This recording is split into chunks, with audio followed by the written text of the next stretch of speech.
ہے تو فطرت پر انحصار، کچھ کھانا ہے رزق کے لیے فطرت پر انحصار، کوئی مصنوعی نہیں، تبدیل شدہ نہیں۔ سواری کی حاجت کو پورا کرنا ہے تو فطرت پر انحصار، کوئی تبدیلی نہیں، تبدیل شدہ نہیں۔ فطرت میں رائے برابر بھی تبدیلی نہیں کرنی، یہ تھا دین، یہ تھا دین جس پر قائم ہونا تھا، جس پر ڈٹنا تھا۔ جیسے پرندے، غور کریں کیا کر رہے ہیں، کیا اپنی مرضیاں کر رہے ہیں؟ نہیں کر رہے۔ اللہ سبحانہ وتعالی کہہ رہے ہیں صرف تم نہیں ہو، تمہاری مثل وہ بھی امم ہیں۔ ایسا نہیں ہے کہ وہ یہ ایسا نہیں کر سکتے، وہ خلق نہیں کر سکتے۔ عقل کے اندر غور کرو، ایک چڑیا کو گھونسلہ بناتی ہے، تم آج تک ویسا گھونسلہ نہیں بنا سکتے، تو چڑیا تو خالق ہوئی یا نہیں؟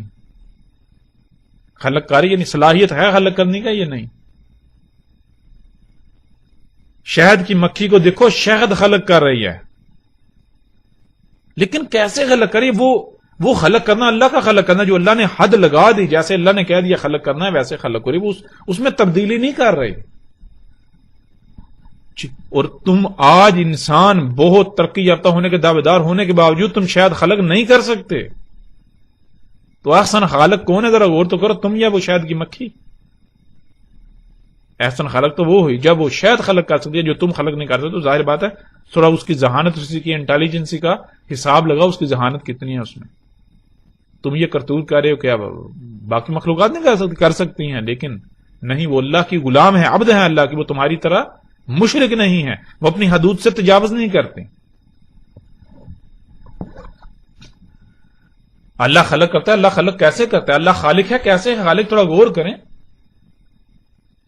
فطرت کے اوپر اگر ایک درخت، ایک پودا وجود میں آتا ہے، ایک پودا وجود میں آتا ہے تو کس نے خلق کیا؟ مختلف مخلوقات ہے، سمندر جو ہے اپنے مقام پر آتے ہیں، اپنی ذمہ داری ادا کر رہے ہیں، ہوائیں اپنی ذمہ داری ادا کرتی ہیں، زمین اپنی ذمہ داری ادا کرتی ہے، سورج اپنی ذمہ داری ادا کرتا ہے، چاند اپنی ذمہ داری ادا کرتا ہے۔ تمام مخلوقات یعنی کہ مختلف مخلوقات ہیں جو اپنے اپنے وقت پر اپنے اپنے دائرے کے اندر آتے ہیں، اپنی اپنی ذمہ داری ادا کرتی ہیں، تو اس سے جو مخلوق وجود میں آتی ہے، جو خلق ہوتا ہے، اللہ کہتا ہے یہ میں نے خلق کی، اس کا خالق اللہ ہے۔ لیکن اگر کوئی مخلوق اس دائرے سے باہر نکلے گی جو دائرہ اللہ نے لگا دیا، تو اللہ کہتا ہے اس کا میں خالق نہیں، میرے ساتھ شریک ہو گیا دوسرا۔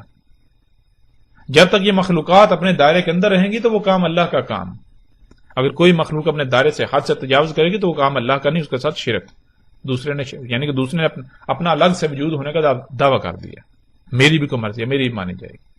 سبحان اللہ۔ بالکل ایسے جیسے مثال کے طور پر آپ کا دل جسم، آپ کے جسم کے اندر اگر جس مقصد کے لیے اسے خلق کیا گیا اس مقصد کو پورا نہ کرے، وہ کچھ اور کرنا شروع کرے تو کیا ہوگا؟ تھوڑا غور تو کریں۔